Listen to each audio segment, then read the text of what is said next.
Hey, it's John again, playing Immaculate Grid, playing grid number 441 this morning, which is going to be dedicated to Mr. Roger Connor, who hit 441 career doubles and 138 career home runs, which doesn't seem that significant until you realize that his career ended in 1897, which actually made Roger Connor the all-time home run leader until Babe Ruth. Ruth broke Roger Connor's record in probably I think his second year with the Yankees.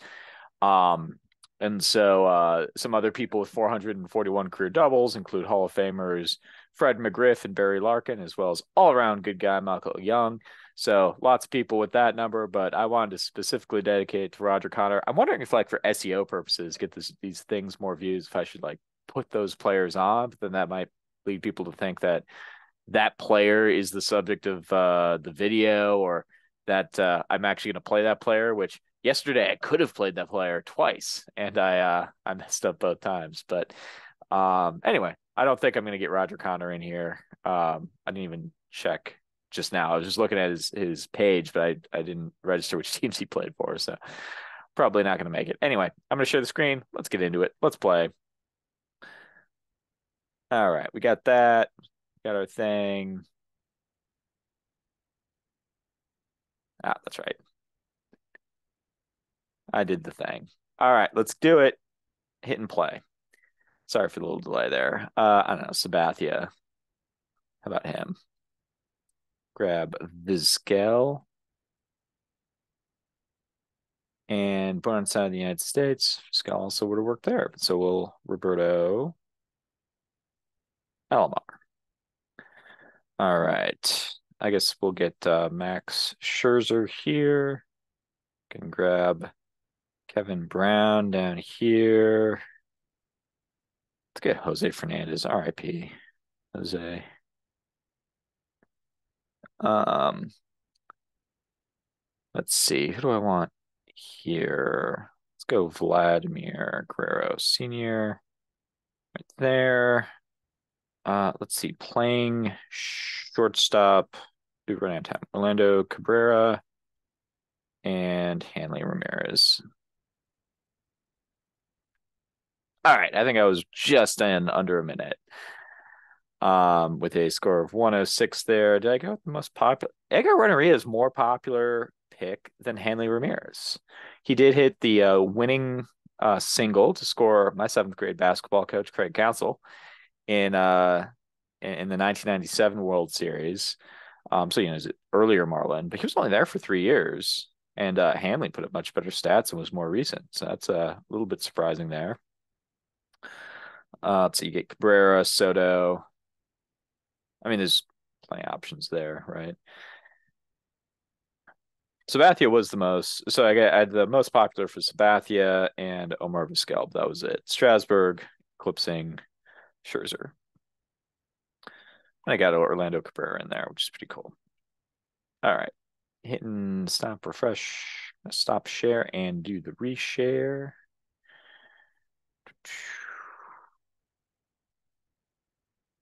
Not playing grid number 80 this morning.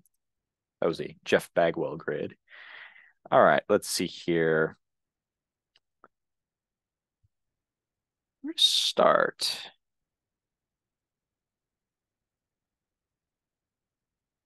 Let's see. As far as Marlins go, 10 wins.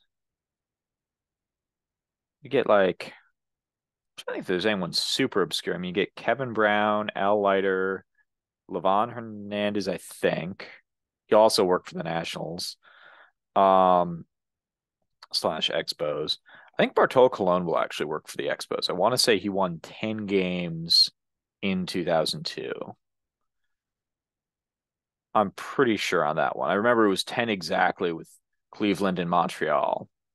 He was traded by Cleveland in exchange for, I believe the haul was Cliff Lee, uh, Grady Sizemore. I think Brandon Phillips was in there. Um, there was one other. I think Lee Stevens was in there, but there was, I thought, one other prospect. Anyway, let's do Bartolo Colon. Hey, 2%. That's actually quite a bit higher than I thought that half season of exactly 10 wins was going to get me. But all right. Let's see here. 10 wins pitching for Cleveland. So we can go way out overboard and go with Addy Joss. Goes sub one. Let's see, looking for shortstops. Go Julio Franco. Let's see, get Vizquel in there. There's definitely a gap. Um, After Vizquel, you get who else? Um, Pretty much. I know I'm gapping a little bit, but you get Franco in the 80s. Vizquel starting around 93. Vizquel starts with the Mariners. So there's gap there. And then Vizquel pretty much goes through about 03, 04. Johnny Peralta comes in, but I think that's a little bit later. There's Jubal Cabrera, and then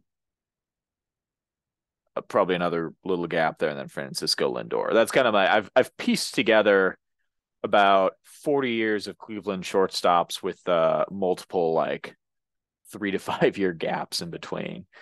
And if we're looking at, I think Joe Sewell might actually be a better choice. Go all the way back to, I believe, one of the hardest, if not the hardest person ever to strike out. So he goes sub one. Let's see. And then looking for someone born outside the United States. Not well, actually, he would work. Just thinking of a former Brewer who would work, I think, for both of these. Um, Rico Carty in there. I think he was born outside the US. Because I made an allusion to him DHing for Frank Robinson, and as a result, Frank Robinson not being able to pencil himself in the lineup as much. Because Carty was not if the DH existed, Rico Carty should be playing DH. But Frank Robinson was player manager of the Indians in 75 and 76, I believe.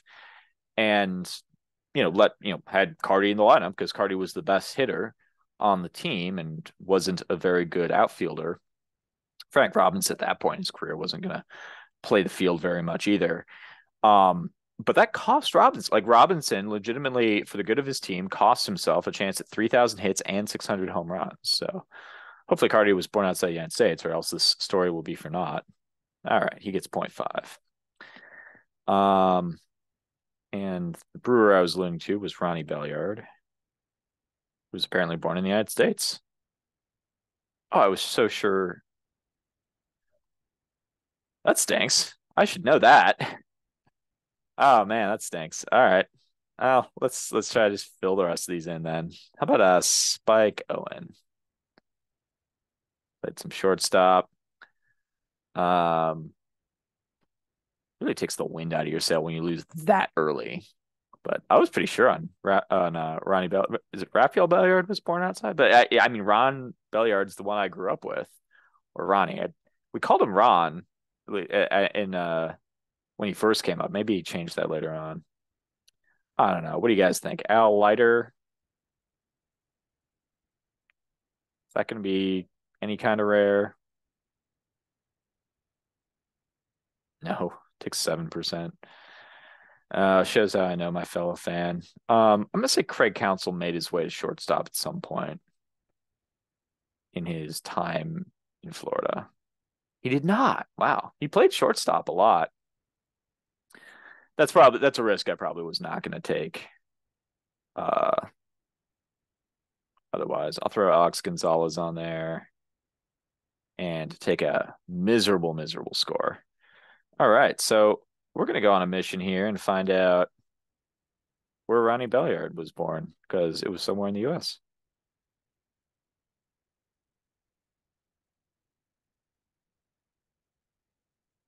Yeah, he was born in New York. No kidding. Went to high school in Miami. Was now first question was he relate? Yeah, he was Raphael Billiard's cousin, and Raphael Billiard was from the Dominican Republic. Okay, so um, Dominican guy just born in the United States, or uh, yeah. All right, well, I'll take that L. Thank you so much for playing, and I'll try to play. I'll try to play another grid. I've got 10 more to make up. Um, that's and I can't end on that note. So I'll get this upload and I'll be back with you guys in a bit. Peace.